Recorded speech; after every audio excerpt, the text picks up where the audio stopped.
السلام علیکم ناظرین، بھرم ڈرامے کے نیکسٹ ایپیسوڈ میں آپ نے دیکھا کہ علیزہ اور تابش کی شادی کی تیاریاں ہو رہی ہے اور علیزہ کی والدہ تابش کی والدہ کے پاس جاتی ہے اور اس کو پیسے دیتی ہے کہ آپ نے اپنے بیٹے کی شادی تو کرنی ہے، تو اس لیے آپ کو پیسوں کی ضرورت ہوگی۔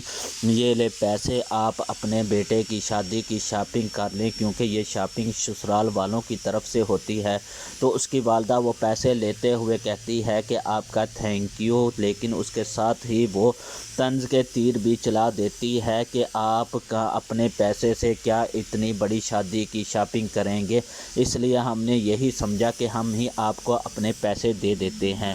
یہ کہتے ہوئے چلی جاتی ہے۔ ادھر سجل بھی سالار پاشا کے پاس جاتی ہے اور کہتی ہے کہ میرے بھائی کی شادی ہے اور مجھے 1 ہفتے کی چھٹی چاہیے۔ تو سالار پاشا آگے سے مسکراتے ہوئے کہتا ہے کہ جب تم آفس میں نہیں آؤ گی تو میرا آفس میں کیسے دن گزریں گے؟ تو سجل آگے سے کہتی ہے کیا مطلب ہے اس کا، میرے بھائی کی شادی ہے، میں نے تو جانا ہی ہے۔ تو سالار پاشا کہتا ہے ٹھیک ہے جناب، جیسے آپ کی مرضی، آپ جا سکتی ہیں، ہم آپ کو کون ہوتے ہیں روکنے والے۔ اس پر سجل مسکراتے ہوئے سالار پاشا کا تھینک یو کہتی ہے اور سجل چلی جاتی ہے۔ پھر رات کو سالار پاشا سجل کو فون کرتا ہے۔ فون پہ سجل بھی سالار پاشا کا فون دے کر اٹینڈ کر لیتی ہے۔ اس طرح سجل کو بھی سالار پاشا کے ساتھ محبت ہو جاتی ہے۔ تو سجل کہتی ہے سالار پاشا کو مجھے یقین نہیں ہو رہا کہ آپ اتنا بدل جائیں گے۔ تو اس کا کریڈٹ بھی سالار پاشا سجل کو دیتے ہوئے کہتا ہے یہ تو سب آپ کا ہی کیا دھرا ہے، آپ کی ہی وجہ سے میں چینج ہوا ہوں۔ اسی طرح سالار سجل کو ہر کریڈٹ دیتے ہوئے سجل کا دل جیتے جا رہا ہوتا ہے، لیکن ساتھ ساتھ سالار کو احساس بھی نہیں ہوتا کہ وہ جھوٹی محبت کا ناٹک کرتے کرتے کب اسے سچ میں سجل کے ساتھ محبت ہو جاتی ہے اور سجل کو بھی آخر کار سالار کے ساتھ محبت ہو جاتی ہے۔ تو دوسری طرف آپ دیکھیں گے کہ علیزہ اور تابش کی خوب تیاریاں چل رہی ہیں۔ شادی کا فنکشن ہو رہا ہوتا ہے تو سب شادی کے فنکشن میں بیٹھے ہوتے ہیں۔ تو رمشا بھی خوب تیار ہو کر آتی ہے کیونکہ علیزہ کی مہندی ہو رہی ہوتی ہے۔ تو علیزہ کہتی ہے کہ آج میں جیسے تیار ہو کر آئی ہوں تو سالار پاشا میری تعریف کیے بغیر نہیں رہ پائے گا۔ آخر رمشا سالار پاشا کے پاس آ کر کھڑی ہو جاتی ہے، لیکن سالار پاشا ایک نظر بھی علیزہ کی طرف نہیں کرتا۔ تو علیزہ خود ہی سالار پاشا سے کہہ دیتی ہے کہ آج میں کیسی لگ رہی ہوں۔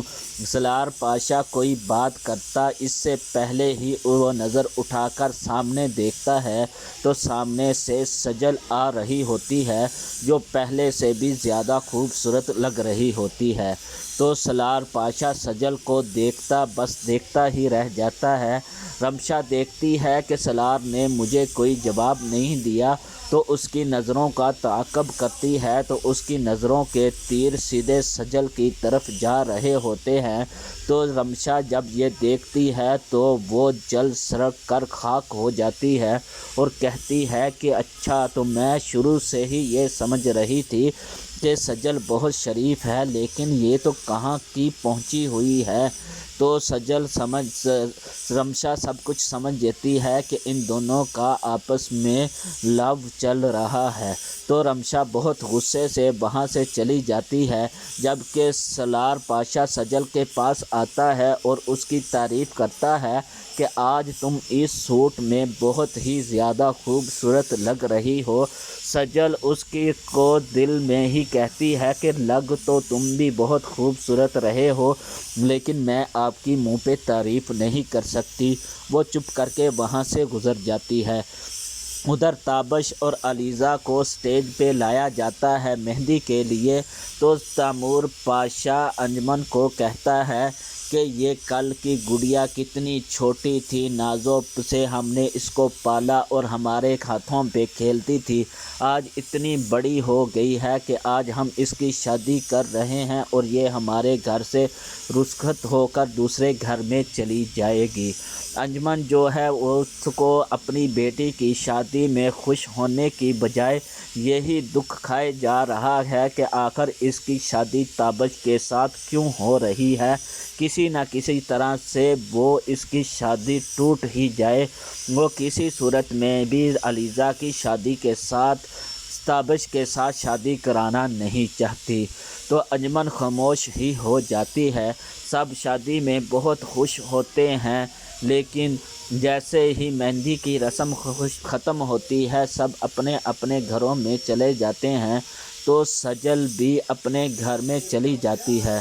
اس کے بعد جو سالار پاشا کا دوست ہوتا ہے عمر، وہ سالار پاشا کے ساتھ پاس آتا ہے اور آ کر کہتا ہے کہ آخر تم اپنی کیے ہوئے وعدے پورا کر ہی گئے ہو کہ تم نے سجل کو اپنی محبت کے جال میں پھنسا ہی لیا ہے۔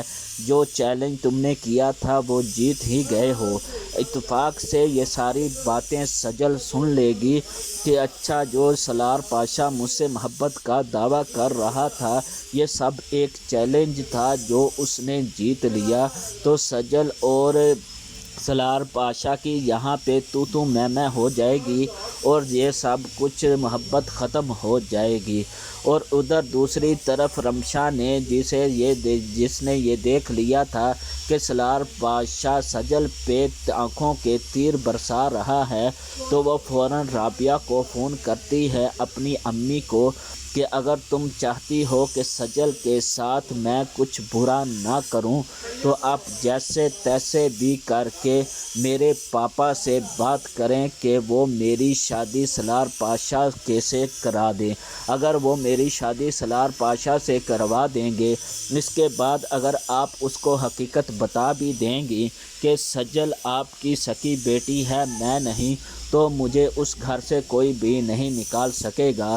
تو رابعہ اپنی بیٹی کی بلیک میل میں آ جاتی ہے اور تیمور پاشا کو فون کرتی ہیں کہ آپ میرے گھر آ کر میری بات سنیے۔